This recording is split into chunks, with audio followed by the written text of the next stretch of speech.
Biden is president. Biden is president. Kamala Harris is vice president. That doesn't go so well. Biden is president. Trump's gone. Trump is gone.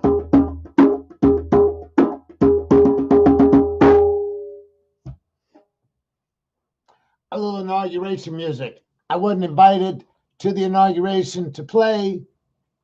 I did the best I could just now. Hey, Lisa. Yeah, I should have been on right after J-Lo, but short-sighted people, this administration's off to a rocky start, frankly, because somehow with all the effort I put in night after night of dragging Trump through the slime and the mud, I think I should have at least been invited. If not to perform, at least I should have been invited. So look, I told you all my daughters for my birthday or Christmas or something gave me this. It's going to go around the wheel of my bicycle. I'll unwrap it. I'll put it around a wheel, and then ride if I want to ride in the dark. Cool, huh?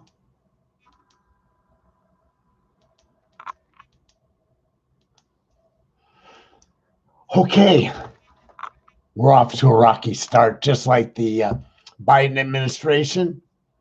I didn't give this a lot of thought. Picking up a djembe and chanting "Biden is president" doesn't seem like smooth, right? So, and then if you look at the title of the show, the title would be "I Will Survive." I survived the Trump administration. But then I put Stayin Alive for the song. Mix and match. That's all I can tell you. Mix and match. You got to work with what you got to get what you need. So I want everybody out there to do that. So listen, I'm ready. I'm ready, Freddie. Yes, I'm upbeat. Of course, I'm upbeat. I'm upbeat like everybody's upbeat. Even the conservatives must be upbeat. Surely they must, right? No.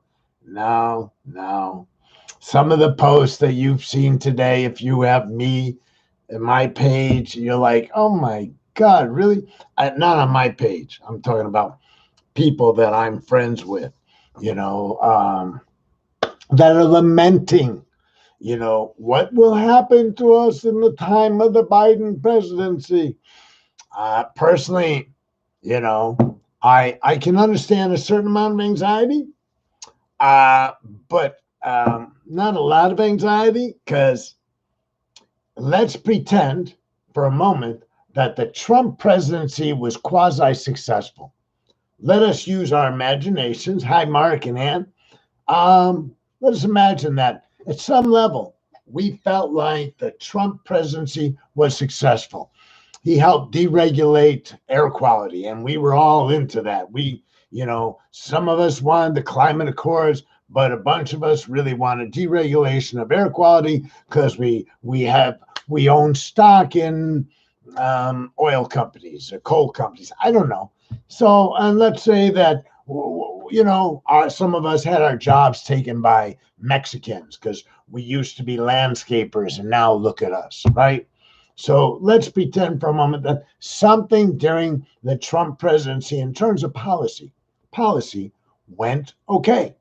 That at some level there was this successful passage of policies through a bipartisan,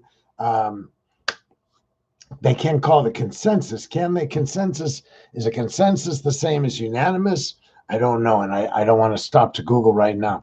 So, but even if you pretend that, somebody could well look at you, they could, and say to you, the Trump presidency was a troubled one. Oh my God, no. I mean, did you not see the good things he did? I can tell you that no matter how you stake out the positivity of the last 4 years, you are assailable. No matter how good you were doing it, feeling it, it was coming at you in waves. We got Donald J. Trump for president. This is, it's the white man's revenge. We're in charge. It was trouble.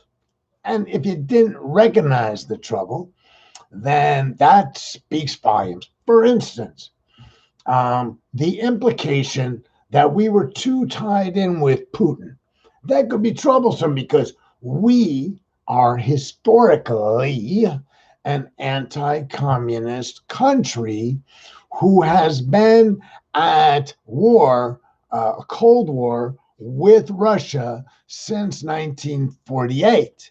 Okay? That's a long time to suddenly palsy-walsy with one of the most dangerous men in the world, Putin. So you would have been troubled. You're a conservative. You're glad we got rid of air quality controls. You're good with positive oil measures. We're gonna, you found out we're gonna dig up Big Ben Park in Texas, and you're jubilant. But you couldn't have been all that ecstatic because at some point you knew that there were some failures. You heard we were going to have a successful relationship with North Korea. Didn't happen, and we got scoffed at. Okay, so that's troublesome, but you're right wing, you're conservative, you're on board. These are not the biggest issues in your lifetime. A trade war with China, you don't have anything to trade, so what do you care? You don't realize how much the cost of steel was before we started, and you're not really worried about how much the cost of steel is after the tariffs are added. You ride a bicycle, your bicycle's made of aluminum, so what do you care? All right, so, but no, it doesn't stop there. Then you've got the president has his lifelong lawyer by the name of Michael Cohen, and he comes out and he says, dude's lying and he's a crook. And you say, well, that's just sour grapes. I'm not telling you that we just banish the whole thing, but we stop, we listen, we go, okay, if it's sour grapes, then let's look at it judiciously. Let's look at it with a jaundiced eye. Michael Cohen, we think that you're a lying Jew bastard. Let's look at what you're claiming. Okay, well, what he claimed is, if you look at the income tax returns, you'll see the fraud. Easy peasy, except for one thing. We're not seeing those tax returns, so troublesome. Maybe not an avalanche, but troublesome. A little bit of trouble. And then you've got the persistent clamor for help in the time of the pandemic. And the president says, easy peasy, don't worry, we got this. And then the body count climbs. And then one day, after about, 6-7 months, they play a tape of him essentially saying, or a transcript, I don't remember what it was, hey, Chris and Becky, saying that he knew it was dangerous. He knew that everything he said to the American public was a lie. Okay, and he subsequently says, well, yeah, I said all that. Yeah. But I lied for a good reason. I lied to protect you all from panicking. So now there's 400,000 dead and we're panicking, So there are some cracks in your wall of conservatism. That's all I'm saying. So if there are some cracks in the wall, if maybe Trump wasn't God's gift to mankind, or at least the United States, perhaps we'll open our minds with a crowbar if necessary, and we will look at the Biden presidency and go, well, could it be more troublesome than Trump? Could it be less troublesome than Trump? The only way to find out is kind of sit back in the cut and wait and see what happens. But as you all know, there is a segment of the population that ain't waiting for shit. They're already, I saw a meme or a message. I don't even know what it was. Somebody sent me and said, look at this. I think Lisa shared it with me. So I hope I'm not in trouble for saying this, but there's everybody at the Capitol today, all that security, the barbed wire and the fencing, and somebody says, well, good, they're all on the right side, they're all locked up inside. Those people, that's the kind of stuff that just makes you nuts. It's like, how how can you not deviate? How can you not? I mean, those of you that know me know that while I campaigned against Trump unsuccessfully the first time, um, he got elected anyways. And one of the first things I said is, well, listen, it's over. We lost. You got to give the cat a chance. You got to give the cat a chance. President of the United States.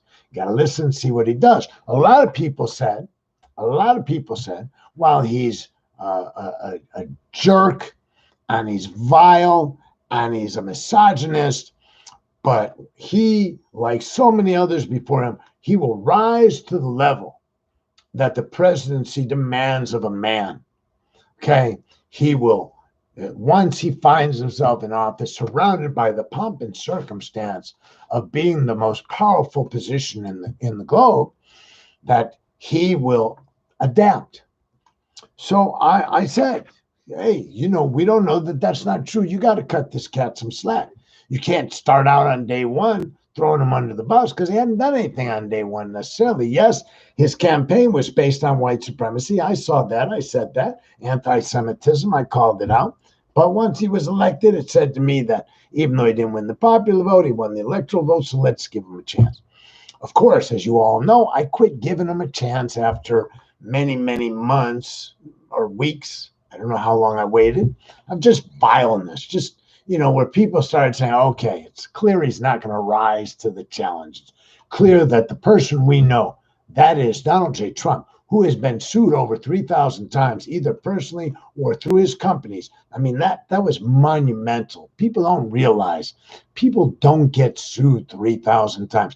A small company like the Trump company doesn't get sued a lot. They get put out of business if they do business like that. And personally, if you're sued that often, you don't typically survive.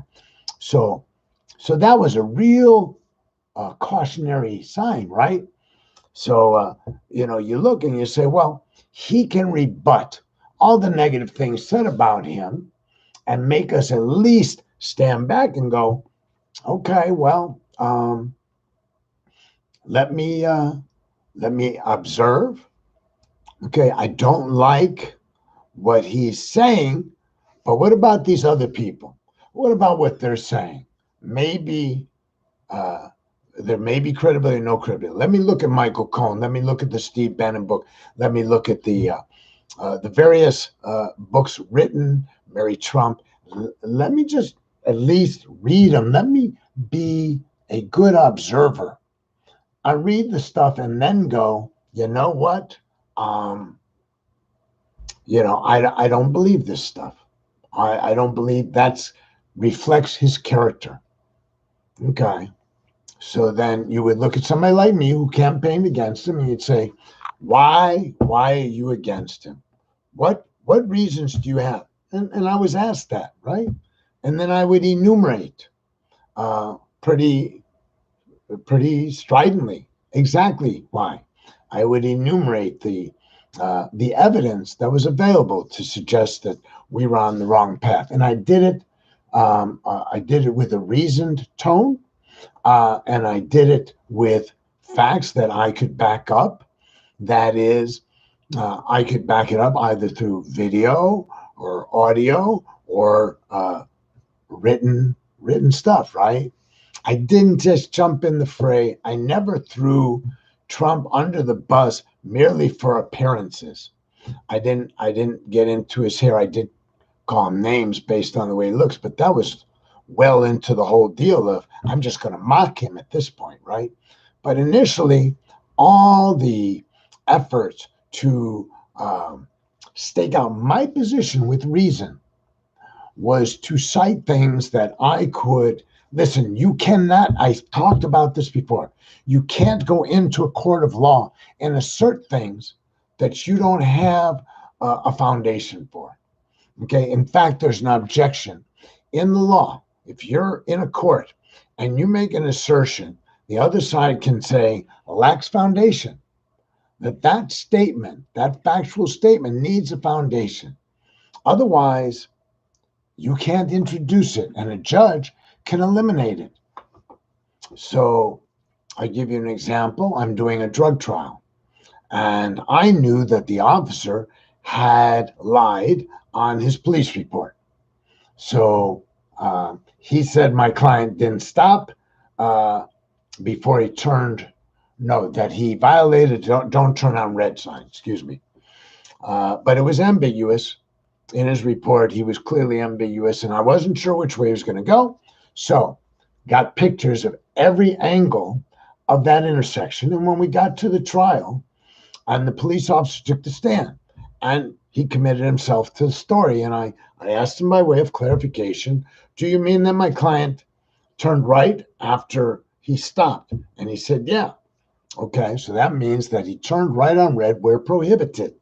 So I picked up my photographs and I walked up to the policeman and I laid the pictures down and said, tell me what's up with these pictures.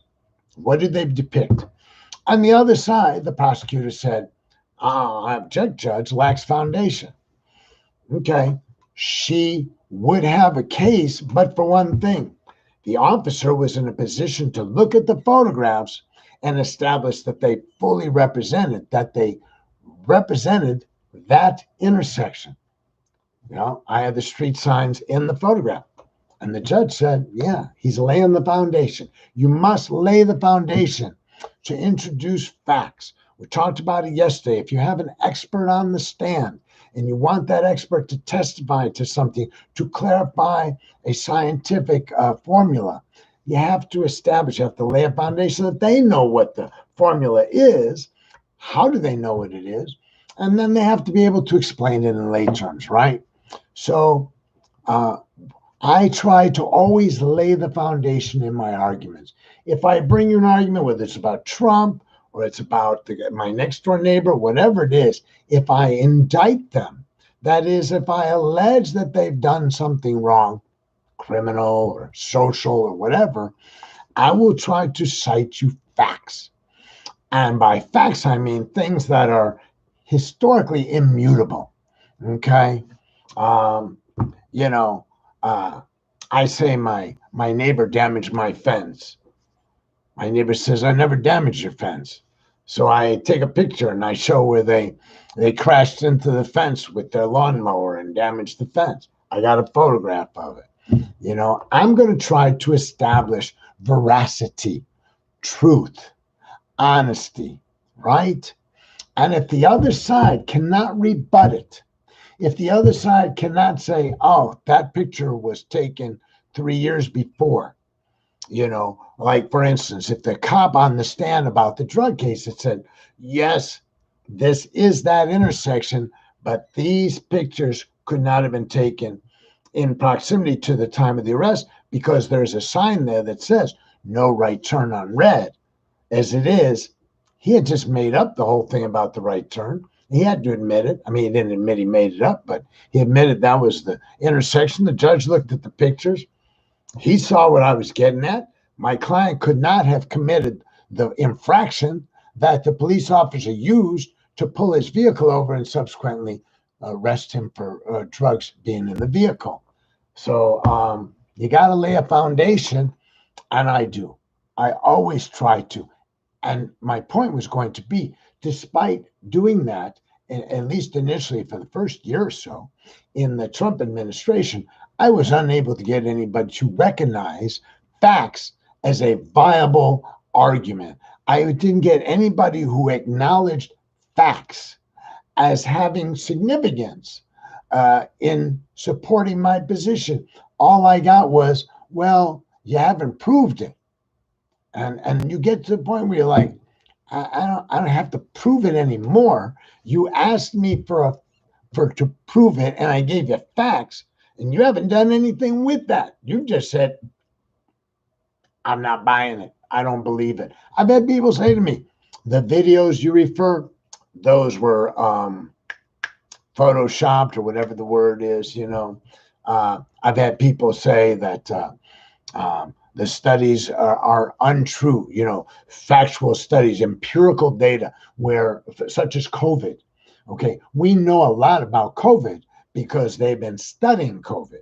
So you have people like Fauci and Sanjay Gupta. You have a variety of medical people and scientists who initially, while they didn't have a lot of empirical data because it was a new virus, so of course you don't have it. So they were winging it, and then the longer they winged it, the more they knew, the more they knew, the more they told us. And so people were like, well, but they said something different before.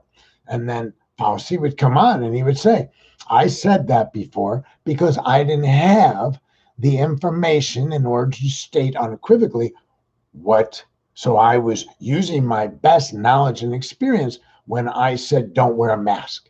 Now I know, based upon more studies, more information, more doctors reporting, more hospitals reporting, we have empirical data to suggest that a mask serves two purposes. One, keeps us from spreading germs, and not as effectively, but somewhat effectively, it prevents us from breathing in the germs. So, anyways, we move on. We move on. So why did I bring all that up? Because in the big scheme of things, we're now going to embark on a new presidency. We have embarked.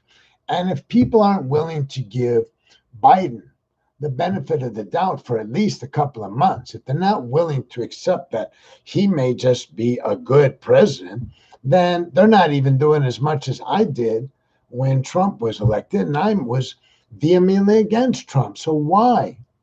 Why would you not? If I was willing, as much as I disliked him and railed against him, if I was willing to draw back and go, well, okay, the election's over. Let's see how events unfold. Let's see what type of demeanor we see exhibited, what sorts of ideology, what sorts of policies will we see implemented. Okay? I do understand why people aren't going to wait and give him a shot, but I'm saying it's so partisan that it's a setup to fail. It's a self-fulfilling prophecy. And I hate to see it happen. In other words, people that don't like Joe Biden are already setting him up to fail so that when he fails, they can say, see, I told you so. And I lament that because what we need is unification. And the rhetoric has already gone from those damn Democrats, those damn Black Lives Matter, those damn Antifa, whatever it was, whatever those damn Mexicans, those shithole countries, whatever it was, we have somebody at the moment who's not calling anybody names. We got somebody who says, I'm going to work with the Republicans. We got somebody who says, I'm willing to work with anybody that we need to work with in order to achieve the objective of making America secure, making America healthy again. Because we're sick. We've lost 400,000 people. That's a lot of people. And I'm not going to lay it all at Trump's doorstep.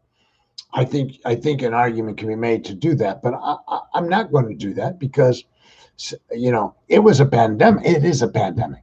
People were going to die even if we took all the extraordinary measures that were offered. We were not going to avoid a certain amount of significant death, in my opinion. We are just too big a country, and there's too many ways that the infection was spreading before people could get a handle on it. So even nations which have exercised a great deal more caution than we have and implemented a lot of medical principles that are sound, the fact is they've still experienced death, they've experienced illness. We would have. And of necessity, because the way our country is, 50 states, et cetera, we would have probably had more than our share globally than most countries. I believe that. But I don't believe 400,000, right? Even if we had saved 200,000 people, 100,000 people, I mean, when you look at one death in the time of the pandemic, you're looking at probably 10 persons minimally who are adversely affected by that death. They say for every alcoholic, there are 10 persons who are adversely affected by an active alcoholic. And I have every reason to believe that's true. So pretend that there's an alcoholic in the family. We know that if there's an alcoholic parent, the spouse will typically be adversely affected and suffer some sort of emotional or psychological mental distress. We know that the children are likely to suffer. We know that people at the job are very likely to suffer, and as friends of the alcoholic. So they say that typically, ballpark, 10 people for every alcoholic are probably adversely affected. So there's millions of people in AA, I assure you. So there's tens of millions of people who have been adversely affected. Well, it's the same thing with the pandemic. For every person that died, there was there were times when it was the spouse was adversely affected, the children, grandchildren, because so many of these people are older, right? Um, there were the care workers that were with them day in and day out because these people are isolated, that were adversely affected because they recognized that at an emotional level they may be the only emotional uh, succor that these people had. So they were emotionally traumatized by trying to be all things to these people. And we had hospitals that were overloaded. We had doctors and nurses and EMTs and paramedics that were adversely affected. We had families that were adversely affected. We had people sitting in emergency rooms who had other types of wounds or disease that couldn't see a doctor for hours and hours, who suffered extraordinary pain because they couldn't get in because the hospitals were overwhelmed with COVID patients. So you cannot minimize the ill effect of COVID, even if you do what I say, which is to allow for a certain amount of this was going to happen no matter what. It is a pandemic. It is COVID-19, and it is capable of being transmitted asymptomatically. So even in the best of conditions, it was going to be transmitted, and like wildfire. Anyways, but then what about vaccinations? A lot of experts said there wouldn't be vaccination for another year or so. Well, there are vaccinations now. I don't know how many of you know this, but Israel just announced that one dose is not as effective as they had hoped. So the hope has been that if we could all just get a dose in us, if there's not enough vaccine for all of us, let's get a vaccine in everybody. And that will begin to minimize the risk, and people will be develop immunities initially, which we hope will last for some period of time while we figure out how we're going to get more vaccine. But Israel says, yeah, don't go there. One dose is not by any means the have the effective rate that we hoped it would have, and it's going to take at least 2 doses to be a viable element in society to begin to reduce the outbreak. That's important news. So that's good news, bad news, right? Ricky, who I think is still here, he texted me a day talking about good news, bad news, and he said, they're working this Joe guy like crazy. He's walking up and down the stairs of the Capitol and inside the Capitol, up and down the street. And the guy is old, the weather's bad. It's like they're gonna kill him. They keep it up, right? And so I text them back, tongue in cheek, and say, bad news. So the bad news is they're gonna work him to death. The good news is he's the president of the United States. So if you get the first shot, make sure you go and get the second one. Absolutely, Debbie. Absolutely. The dilemma, though, which we're beginning to recognize now. So Joe said, Joe says maybe we just need to dump all the vaccine we have into people's arms right now, and we don't hold any back for a second dose. That was the discussion that's been going on for weeks now. And scientists and doctors have been discussing and arguing whether that's a good strategy or not. Because the Pfizer company, for instance, says you need 2 doses. They studied it. They don't have a study to tell us how efficient one dose is going to be. Joan says she heard the first dose gives about 60% protection. Israel didn't say it doesn't. They said it's not very effective. And Israel has injected more of its population than almost any country on the globe. So I would look up what the Israelis are saying, Joan, because I don't know whether there's a percentage being cited, but what Israel seems to be saying is that whatever the expectation of one dose and its efficacy would be, it's wrong. And they've been giving out the vaccine to more people in their society. And so they're in a better position to evaluate how effective is this. We're not in a position when you've only given out, what, 12 million vaccines in a country of 300 million people. That's almost as if you sat down to dinner and they only brought you a salad, and you're like, but I'm hungry. Well, we gave you a salad. Well, we gave 12 million a shot. That doesn't register. That's when you have 300 million people that are potentially going to get sick and or asymptomatically transmit the disease, then 12 million is not a statistically important number for purposes of evaluating efficiency. So we have to get more vaccine into more people right away. But now we don't know how much vaccine there is. There seems to be some confusion. But my point is, one may not be enough. In fact, one may not be anything in reality. In other words, you will get some immunity going because you'll have some antibodies building in your body. But, the whole issue, Joan, and for everybody else that's going on is you develop immunities. We know that even from just the shot. What's not been published to us anyways is how long is that immunity. I've read they don't know how long the immunity from 2 shots is. So whatever the immunity that they felt they were delivering with 2 shots surely is not delivered with 1 shot. So anyways, Joe's president, the first thing he did is say, okay, you'll have to wear a mask anywhere you're on federal property. That's a beginning. If he can persuade a segment of the population that is unmasked to mask, the underlying concept is this will begin to buy us time.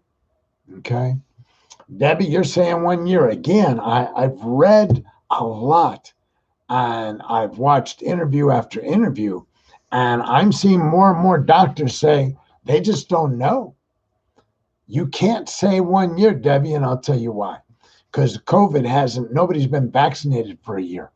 In other words, nobody's received the vaccine and been checked a year later. Nobody, because they didn't have the vaccine and giving it to people. They get to some people in test studies starting in about April or May. And so we're still 6 months away from that. So if they're saying 1 year, they're exaggerating. Not that they're wrong, but they're exaggerating only in that they cannot possibly know. There's no way to tell the efficiency of a vaccine initially merely because you're missing the empirical data. And the empirical data is what I said you must have in order to make a persuasive argument. Now you can convince people without data. Take QAnon, take Trump. He was able to persuade people in the absence of facts. So it's not that you can't, but I urge you to anything you see about the vaccine, for instance, just as a test subject, I say look underneath the argument. Is there data? Is there test? Or is it anecdotal? Anecdotal is not as good as empirical. So I say to you, I'll tell you, let's use CBD. So I've been using CBD a little bit lately. And I've tried to share with some friends. So by the way, this one CBD company, I've been getting some CBD from them. Seems to be okay. But when I look up CBD, If you Google CBD, we just really haven't done the kinds of research that we should have been doing to see what is the true efficiency of CBD. What we have is a tremendous amount of anecdotal support. That is, we have a lot of people who have taken it for epilepsy, seizures, pain, sleeplessness, anxiety, who said it helped. Same thing with medical marijuana. The federal government refused to allow the Center for Disease Control or anybody else study marijuana's efficiency as a medicinal substance. Okay, so we don't have what we need to evaluate medicinal marijuana. But what we do know is that people, the easiest group is the ones who have chemo. They're taking chemo, they're sick, they're nauseous, they're in pain, and they're taking whatever anti-nausea drugs, and they're just suffering horribly. And then they smoke a joint, and they tell you that their nausea subsided and that their pain subsided in ways it hadn't before. Strong amounts of evidence, that's anecdotal. So anecdotal evidence can be persuasive, but it's got to be a lot of it. It's got to make up for the lack of empirical data. So I asked some friends, what is your experience with CBD? Because I can't ascertain scientifically what I want to know about CBD. I mean, there's some information I cannot ascertain. So I'm asking friends that I trust, did you take CBD? What were you taking it for? And did it do what you hoped it would do? And I have some people that are close to me whose judgment I respect, whose honesty I respect. I know that if they report it was effective, then they honestly felt it was effective. Now, the problem with anecdotal is you're not doing blind studies, right? And that's a problem. The reason why empirical studies of scientific data is so valuable is anecdotal evidence has a glaring hole in it. So we all take CBD, and most of us find something good. Well, what we didn't do was we didn't give people what's called a placebo. Had we given a significant portion of the population a placebo when they thought they were taking CBD, they might have reported that they felt better too. It's called the placebo effect. So anecdotal is only so good, got a big hole in it. So let us look at whatever's going to go on during the Biden administration. Let's give it an opportunity. Let's look for the success or the lack of success inherent in the true outcome, not the anecdotal outcome, right? So try not to knock Biden if you're a conservative simply because somebody told you he's a socialist and we're going to all be speaking Chinese in a year, okay? What does CBD do for me? I am taking it presently with melatonin, Kathy, to see if it will help me to stay asleep more through the night because I've reached the age, which old men do, where we land up going to pee too much, right? And so I don't want to do that, right? Because every time I get up, if I have to get up 4 times, 5 times, disrupts my sleep. It's harder to get back to sleep, and it messes with my REM. So melatonin is very effective at helping me fall asleep, but I don't feel it's effective at keeping me asleep. So now I'm trying what's called CBD with melatonin that I got from that one CBD company, and I'm taking that at night. And so far, in about 1 week, I think I've probably eliminated 1 visit to the toilet, typically at night. So let's say I go 4, now I go 3. Is that important? It is to me, because the fewer times I wake up, the fewer times I have to walk my ass to the bathroom and back, the better I am, right? In the morning, I've slept more through the night. So, but that's anecdotal, okay? We got it. For everybody that takes melatonin and says it helps them sleep, I think we know somebody who's taken melatonin and said it didn't do a thing for them. Anyways, so Biden is president, and I'll tell you, this is what I meant to talk about. I didn't mean to talk about all that negative stuff. I really was. I was moved by the pomp and circumstance of the day. I don't typically follow Inauguration Day. I just don't. I'm not into pomp and circumstance historically. That means for me historically. I get it, and um, there have been presidents that I thought it would be important. Clinton was important. His first term was important to me. Obama's first term was important to me, and I probably watched some part of the inauguration, but because there's a pandemic, because it was raining here, so I couldn't get out on my bicycle, I tended to watch the whole inauguration, and I found myself feeling the poignancy of the moment. As I saw Kamala Harris walking up the steps of the Capitol with her husband. It was just the two of them, and it was a shot from behind, and I recognized the historical moment and what it represented. I was like, wow, Or when I saw her walking down the street with her family, I suspect children, grandchildren. I don't know if they have a blended family. I don't know enough about her and her husband. Doesn't really matter. And then I saw the Biden family, grandkids, and they all seem to be good people. I'm not saying that the Trump family didn't look like good people on day one, but first off, they were much older group, Donald Jr. and Jared and Ivanka. And while they're maybe attractive looking, they all had track records already. There was nothing innocent looking about that group because Jared's father had already been in prison, and Jared had taken over the company and was already had been sued. Donald had been sued. Ivanka had been sued. Donald Jr. had been sued. It didn't look like It didn't look like the characterization of a Norman Rockwell painting that we all adore about its sensibility of the 50s, right? There was something about today, and was in conjunction with the pomp and circumstance and the persons it represented, and seeing J-Lo do the song God Bless America and throwing in the line where she said, one nation under God, indivisible. I think that's what she said. I know what she said when she said it, but a shout out to the millions and millions of Hispanics that live underneath the American flag, including Puerto Rico, which she is Puerto Riqueña. So that was touching to see somebody make a declaration, and then to see, the Howard University drumline was there. There were things that were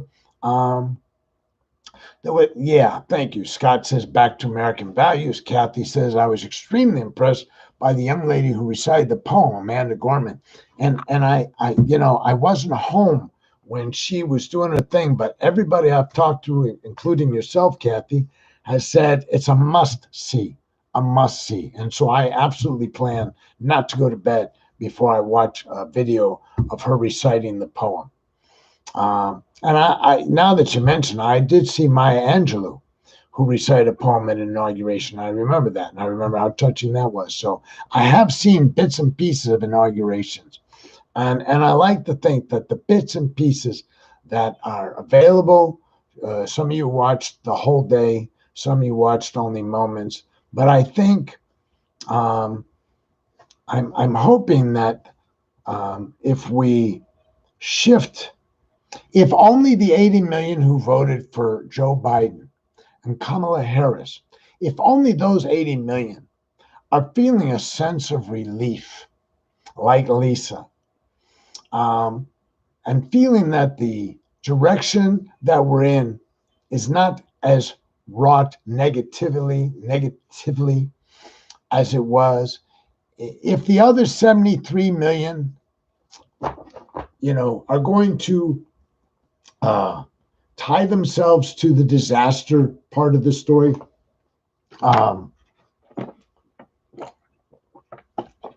least there's 80 million people that will find some comfort, some relief in a difficult time.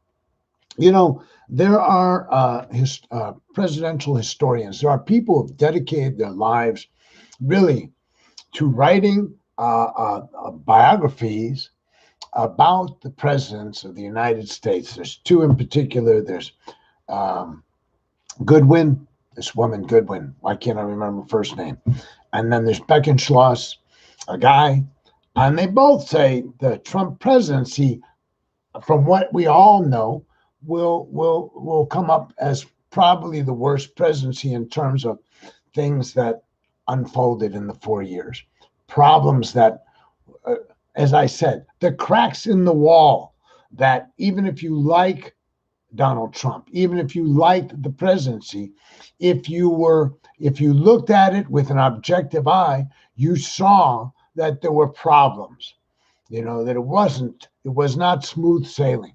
If you're open to that, what these historians are saying is that you will ultimately see that, and it is the most objective measures are applied, that the Trump presidency was an abject failure in contrast to other presidencies.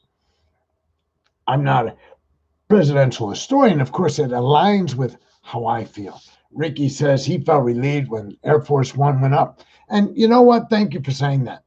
Because every day that we have tried to anticipate, especially since the election, with the denunciation of the election as being illegitimate, et cetera, 50 lawsuits filed, the insurrection at the Capitol, all this stuff. Everybody was on the edge of the seat. Everybody I know, not a single person, even Trump supporters, were kind of on the edge of the seat, like, well, what's going to happen next? Even if they wanted Trump to prevail, they didn't know what would happen next. Everybody. And what we find is that, it's over. He can no longer launch a strike at Iran. He can't pardon anybody else. And by the way, to his benefit, he had pardoned the least amount of people of any president possibly ever. And I say we should applaud that only because I'm afraid, had he done what other presidents did and pardoned the numerous people that often get pardoned, people who deserve pardons, I just don't know that he wouldn't have gone nuts. Joan asked yesterday, was the Exotic guy, Tiger King, Joe Exotic, was he getting out? And sure enough, after the podcast, I looked and there was the aerial shot, stretch limousine sitting in the parking lot of the Fort Worth jail because Joe King or whatever his name is thought he was getting pardoned, man. He ordered up a limo. I'll bet you there was champagne inside. He probably even had some friends waiting there. They were going to party down. He didn't get one. So there's a certain sigh of relief, no matter which side you're on, that at least it's over. At least we've transitioned. So they thought they didn't get, so the limo had to get paid and leave. Joe got stood up. And like Debbie said, well, they had to pay the limo and send him on his way because he wasn't coming out. Anyways, it's past my time. I went overtime. I got a lead meditation now on Zoom. You're welcome to join me. Feel free. But I just want to say this, you have been in the midst of a historical moment in history, day in and day out. You have been caught up in some of the most fascinating historical events in American history, of which January 6th was the most prominent in the last 4 years. January 6th was, in fact, possibly the most fascinating political moment or moment in American history, at least during the Trump administration. So you lived through it, and then you lived through the transition. You lived to see that despite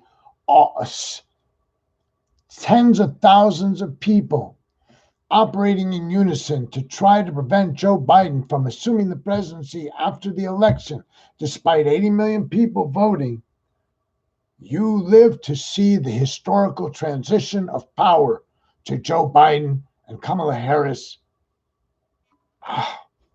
Amazing. Let's do a quick quick meta before I leave. Okay, so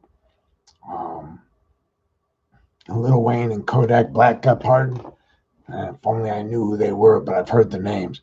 All right, I close my eyes, I bow my head, I bring my hands before my heart. Treat it as a prayer, treat it as a meditation, but treat it if you will. Join me in thinking to yourself, may I be happy, healthy, and free from harm. May I be free from anger, anxiety, and fear. And may this moment forward, this practice forward, bring me greater peace and comfort in my life. May my mother and father, all my family, and all my friends be happy, healthy, free from harm. May they too find some relief in these events. May they find a path that brings them greater peace and contentment. May those persons I harbor ill will towards, whatever difficulties I may have in this moment, I send them loving kindness. May they be happy, healthy, free from harm, enjoying lives of comfort, peace, and joy. And to all living beings, humans and non-humans, we send out this collective goodwill to every niche in the universe so that all living beings are happy, healthy, free from harm. May all living beings be safe, comfortable, and at peace. Satu, Satu, Satu. Namaste. Thank you, Joan, Kathy, Lisa, Mark, Ann, Rick, Chris, and Becky. And you the man. Oops, my brother. Yeah, I'm your brother, brother. Debbie, Lisa, everybody that stuck around, Scott and Becky, and Scott and Kathy. And if the other Kathy showed up but didn't say anything, anyways, Joan, whoever was here, enjoy. I know most of you are on a high today. Stick with it. There's no reason to come down yet. We made it. All right. Good night.